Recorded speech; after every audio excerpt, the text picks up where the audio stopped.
Ao vivo com RF News para todo o Brasil, 12h02. E uma das herdeiras do grupo Águia Branca, do ramo de transporte e logística, morreu em um incêndio na tarde de ontem em São Paulo.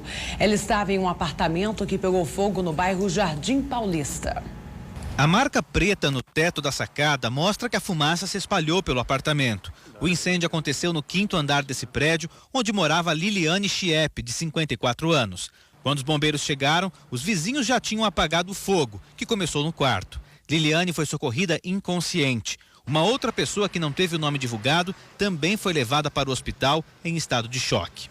Liliane teve a morte confirmada no começo da noite, logo depois que a paciente foi transferida aqui da Santa Casa de São Paulo para o Hospital das Clínicas. Ela, junto com mais 2 irmãos, era herdeira de um grupo dono de empresas nas áreas de transporte e logística, fundado em 1946 no Espírito Santo. O grupo Águia Branca foi criado pelo pai dela, Valécio Chiep, que morreu no ano passado. A empresa tornou-se acionista da Companhia Aérea Azul depois de uma fusão com a marca Trip, que pertencia ao grupo. Peritos vão investigar as causas do incêndio. Ainda não foram divulgadas informações sobre velório e enterro.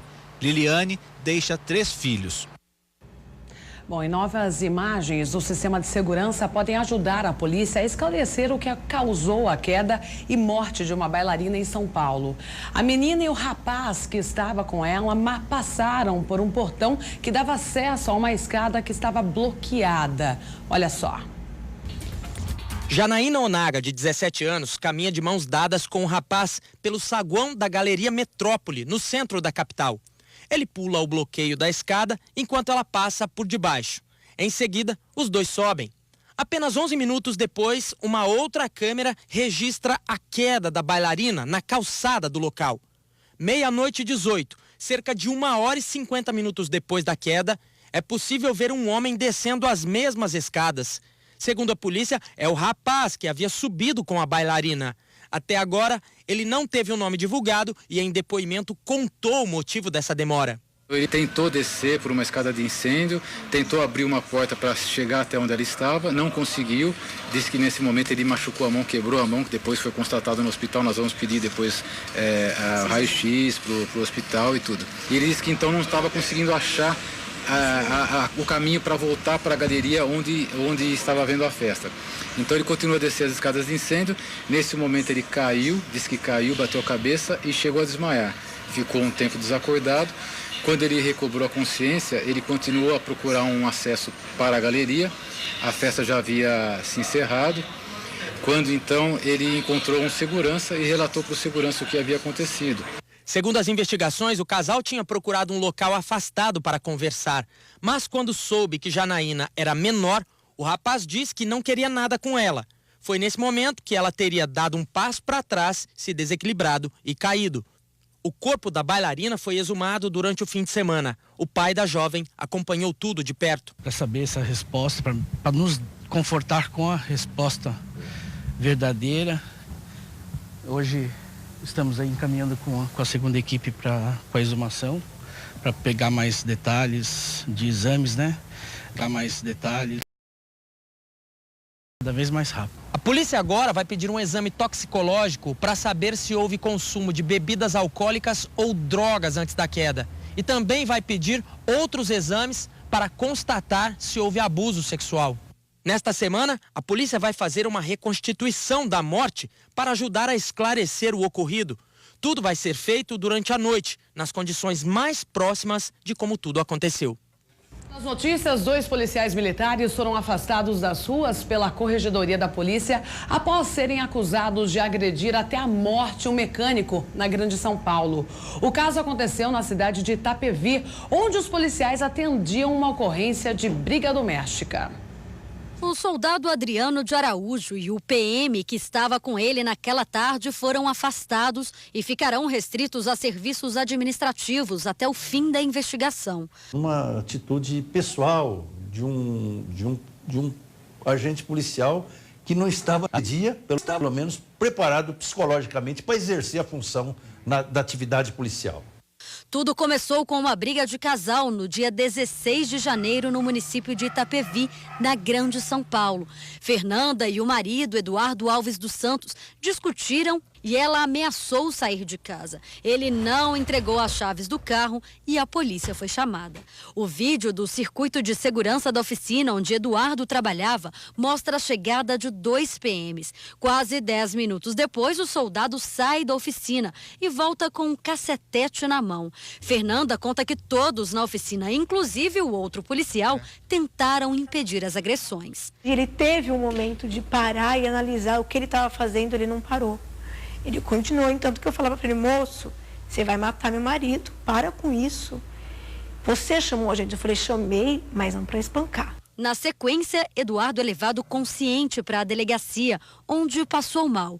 A mulher dele conta que implorou por resgate e uma ambulância foi chamada. Eduardo morreu a caminho do hospital. A ouvidoria da Polícia do Estado de São Paulo pediu para que a Corregedoria da Polícia Civil investigue o caso e apure a conduta do delegado e da escrivã. A mulher de Eduardo disse que eles omitiram socorro e alegaram que o marido estava com abstinência alcoólica.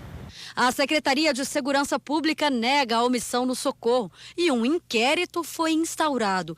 Eles aguardam o laudo do exame necroscópico. A única coisa que eu quero é que seja feita justiça, mais nada. Bom, e o empresário Ike Batista prestará depoimento nesta tarde. Ele será levado da penitenciária Bangu 9 para a sede da Polícia Federal no Rio de Janeiro, no centro da cidade. A Ike disse que vai ajudar na Operação Lava Jato. O empresário Ike Batista deve prestar depoimento hoje à Polícia Federal. A expectativa é que ele consiga explicar os motivos para o pagamento de mais de 16 milhões de dólares ao ex-governador Sérgio Cabral em 2011. A suspeita é que o dinheiro tenha sido dado como propina para favorecimento em contratos com o governo do estado do Rio de Janeiro. A defesa oficial do empresário vai tentar que ele fique detido na superintendência da Polícia Federal. Esse é o nosso primeiro objetivo, preservar a integridade física dele e então adotar as medidas jurídicas cabíveis. Nesta segunda, um advogado de Pernambuco entrou com um pedido de habeas corpus ao empresário. Por não ter curso superior, Ike permanece no presídio conhecido como Bangu 9. Aqui em Bangu, Ike Batista só não pode receber visitas às terças-feiras. A cela onde o empresário está comporta até 6 pessoas, mas a Secretaria de Administração Penitenciária admite que a unidade está superlotada. Bangu 9 é conhecida pelas apreensões de celulares dentro das celas. A Ike está em um espaço de 16 metros quadrados, com 3 beliches. Coincidentemente, nesta segunda, um inspetor foi preso tentando entrar na penitenciária com celulares, dinheiro e remédios. Acusado de corrupção ativa, Ike teve a prisão decretada na semana passada. Ele estava nos Estados Unidos e foi preso assim que aterrissou no Rio de Janeiro. A prisão foi notícia em todo o mundo. O The New York Times o chamou de magnata brasileiro. Já um jornal francês decretou: é o fim do Steve Jobs do Brasil. E a gente continua acompanhando. Mais de 2 toneladas de lixo. Esse absurdo dividir o cenário com belas praias de São Paulo e do Rio de Janeiro. Olha só por que se... A correnteza e a força das ondas trouxeram um mar de sujeira para a faixa de areia. Ficou complicado caminhar na beira do Mar de Santos, no litoral de São Paulo. A cidade reforça a coleta de lixo na praia nos meses de verão. Mas com tanta sujeira, é difícil dar conta. Aqui em Santos, só no mês de janeiro, foram recolhidas mais de 2.000 toneladas de lixo na faixa de areia, o que significa 400 toneladas a mais do que em novembro. Com isso, surgiram ações individuais para deixar a praia limpa. Seu Valmir inventou um cesto diferente para tirar o lixo do mar. Diariamente, enquanto faz exercício na beira, recolhe a sujeira que encontra. Como eu trabalho sozinho, eu costumo trabalhar dentro da água e recolhendo então tudo que eu vou achando lá. Os vendedores de suco Marcos e Daniel tiveram uma boa ideia para convencer a clientela a ajudar na faxina. Você toma um mate de 500 ml, coleta o microlixo, enche esse copo de microlixo e rema 30 minutos de stand-up grátis. Em dia de praia cheia, vendem mais de 500 copos de suco. Cada um tem meio litro. Parece pouco, né? Se cada um fizer a sua parte, né? Esse pouco aí vira muito. Juntamos 2 paixões, estar num ambiente limpo e gerando esporte.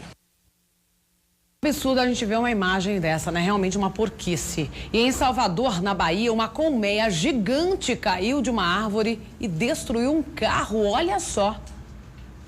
A colmeia despencou dessa árvore, quebrou o vidro traseiro e amassou parte do porta-malas do carro.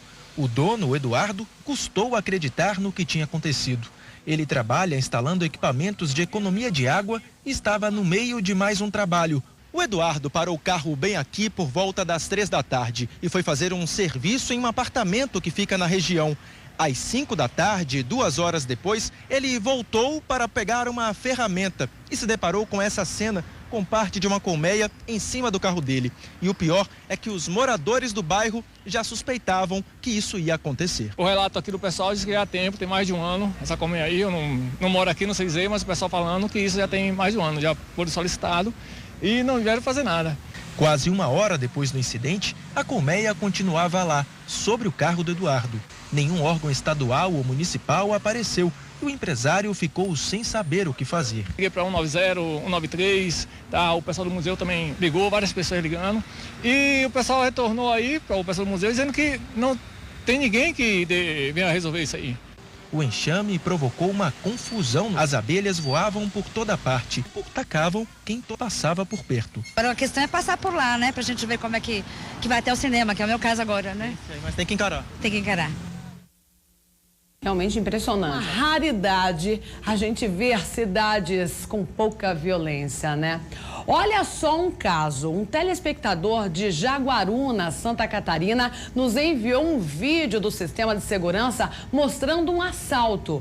O alvo foi um mercado localizado no bairro Olho d'Água. O estabelecimento foi assaltado pela 2ª vez em menos de 3 meses. Coloca as imagens. 2 criminosos armados entraram no estabelecimento, renderam clientes e funcionários e anunciaram o assalto em 2 minutos, gente. Eles esvaziaram os caixas e fugiram.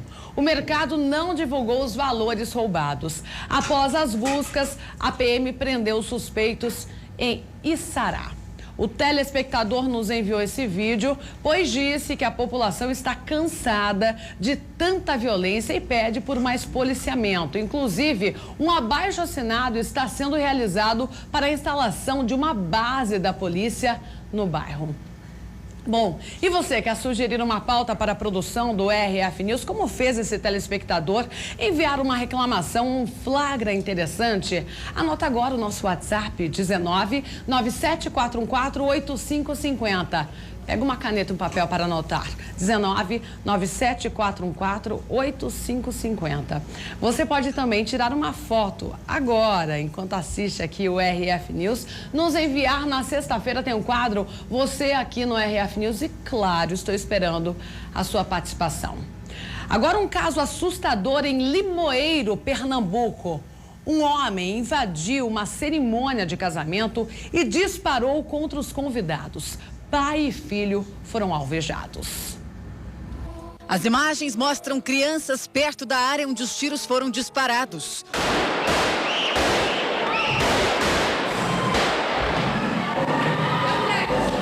O suspeito baleou um homem de 62 anos e o filho dele, de 37. As vítimas eram testemunhas dos noivos. Elas foram levadas a um hospital. O atirador está foragido e ainda não se sabe o que motivou o crime.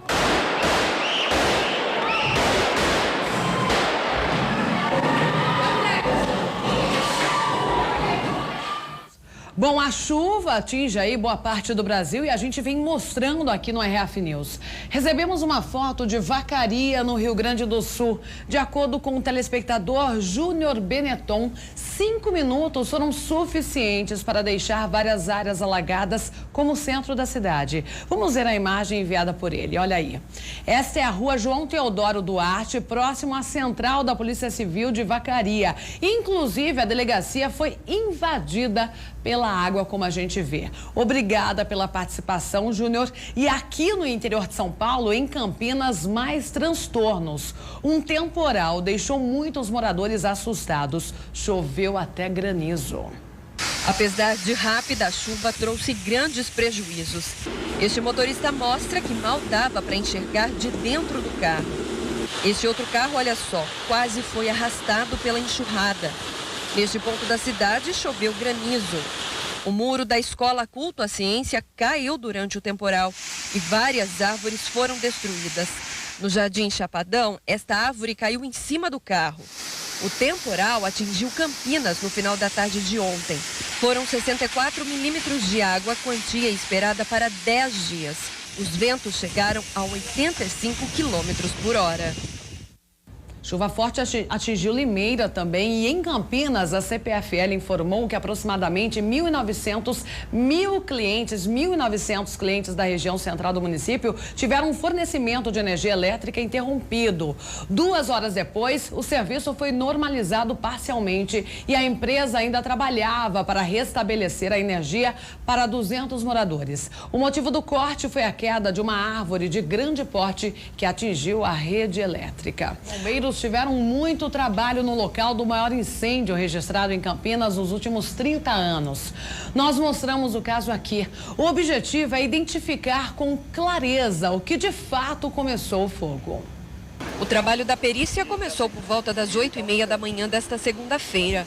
As ruas do entorno de onde ocorreu o incêndio já estavam liberadas, mas ainda dava para ver fumaça saindo do local. 4 dias depois do início do incêndio, o cenário aqui, olha, continua desolador e o cheiro de fumaça ainda é bastante forte. Agora há pouco, durante o trabalho da perícia, os bombeiros tiveram que ser acionados para apagar um outro foco de incêndio que começou bem ali no fundo da loja, onde tudo teve início. Durante mais de 1 hora, homens da Defesa Civil e da Polícia Civil acompanharam os peritos. Mas o trabalho teve que ser adiado por causa do difícil acesso na parte interna dos imóveis atingidos e dos escombros que estão por todos os lados. Está difícil porque eles não têm condição de circular por baixo, né? Eles precisam ver se eles encontram o que deu origem a esse fogo aí. No final da manhã, uma reunião foi realizada no 1º DP para traçar um plano de retirada dos escombros que ficará sob responsabilidade dos proprietários das lojas atingidas pelas chamas. O trabalho de investigação só terá início depois da conclusão do laudo e nenhuma hipótese no momento está descartada. Nossa investigação tem que partir do laudo. Pessoal, para saber quais foram as causas. Para daí a gente ter uma linha de investigação. Pessoal, mas não tem nenhuma linha de investigação descartada. Se tacaram fogo, se foi raio, se foi curto-circuito, não, todas, sabe, estão sendo analisadas. Mas nós só vamos ter um posicionamento, é isso, a partir do laudo pericial. O incêndio começou na quinta-feira passada, por volta do meio-dia, aqui nesta loja de autopeças e atingiu o quarteirão inteiro. Foram usados mais de 180 mil litros de água para apagar o fogo. O trabalho durou mais de 60 horas. O Cláudio é proprietário desta outra loja de autopeças que também foi destruída pelas chamas. O prejuízo, segundo ele, ultrapassa 8 milhões de reais. Creio eu que gira em torno de 8 milhões, contando com o prédio. Mas ainda, graças a Deus, nós temos um nome forte e temos crédito para para tentar começar, que vamos conseguir começar, esperar a questão de seguradora, né, ver como vai ser e bola para frente, vamos seguir em frente. O Rosalvo foi a principal vítima. Foi na autopeças dele que o incêndio começou. Ele acredita que um raio foi o responsável pela tragédia.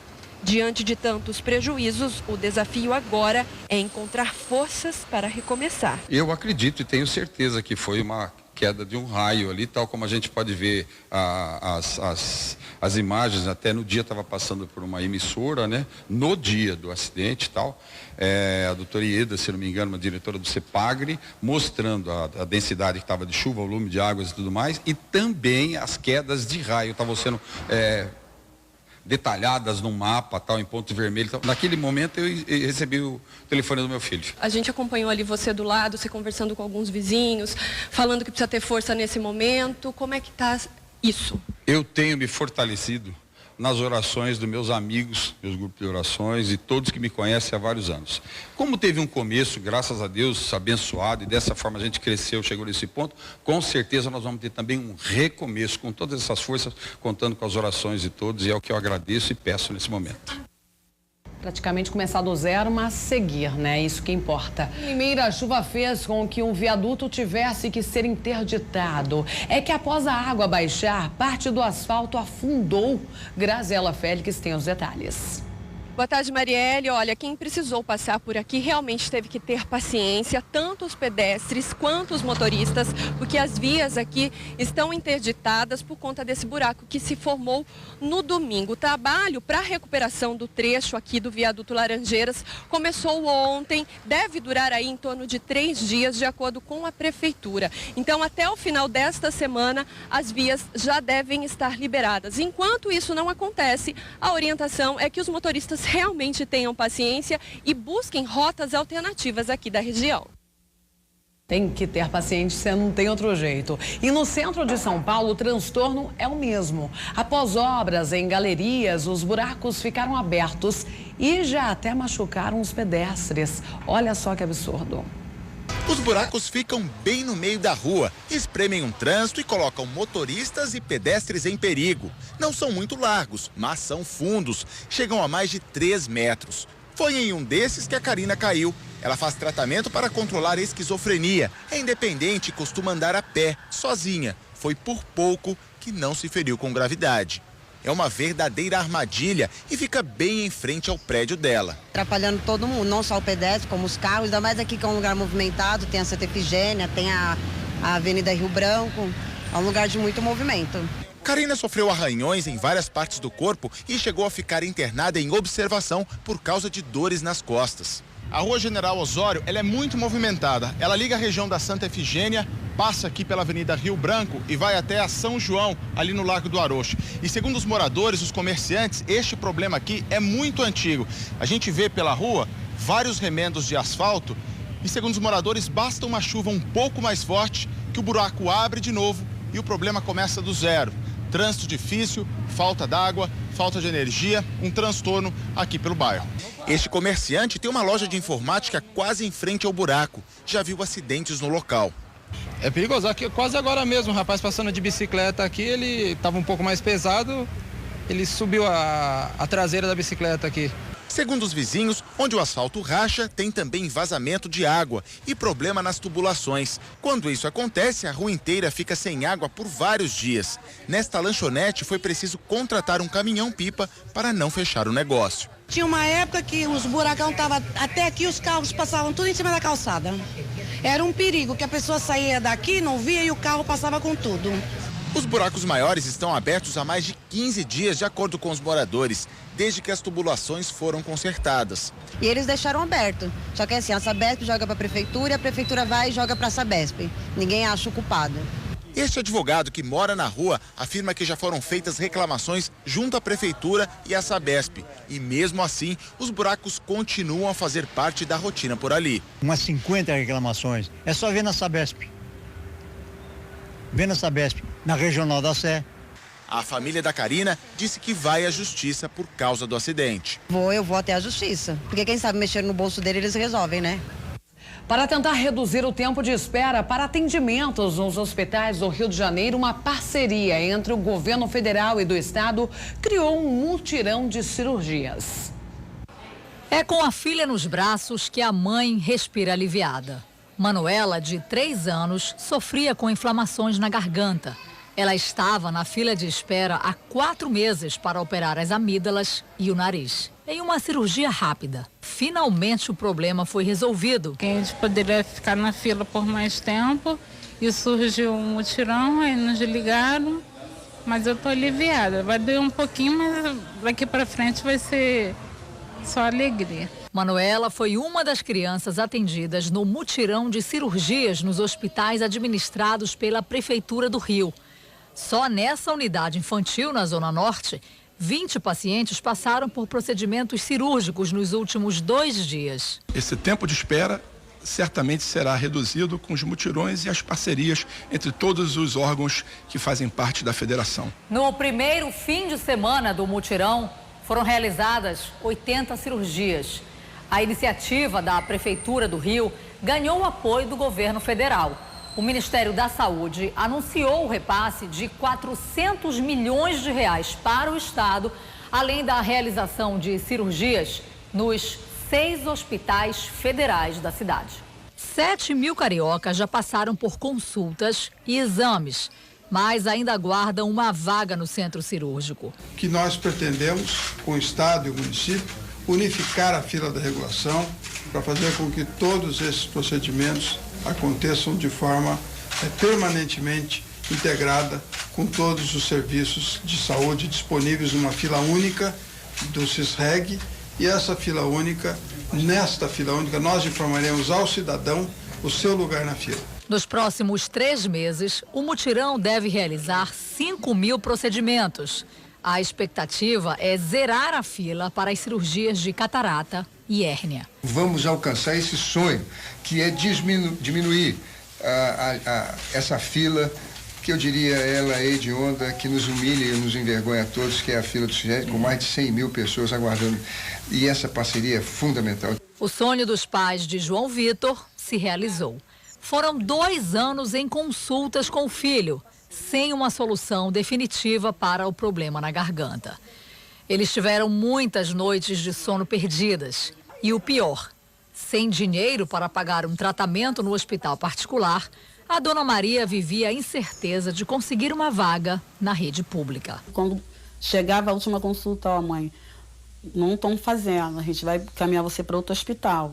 Aí ia eu de novo, ia tudo longe. Foi barra. Em casa e no colo da mãe, João Vitor, de 4 anos, se recupera da cirurgia que fez durante o mutirão da prefeitura. Já já vai poder correr e voltar a dormir tranquilo. Agora, depois dessa operação aí, vai mudar tudo. Já mudou, né? E eu estou muito feliz. E subiu para 6 o número de casos de morte por febre amarela no estado de São Paulo. O maior receio é de uma nova epidemia da doença em todo o país. O Ministério da Saúde deve comprar este ano 25 milhões de doses da vacina para combater o surto da febre amarela no país. 9 milhões a mais do que no ano passado. O Brasil tem 80 municípios com notificações da doença. Minas Gerais é o estado com maior número de registros. 509 pessoas com sintomas e 46 mortes confirmadas. Logo em seguida vem Espírito Santo. São 36 casos suspeitos. A primeira morte foi confirmada nesta segunda-feira.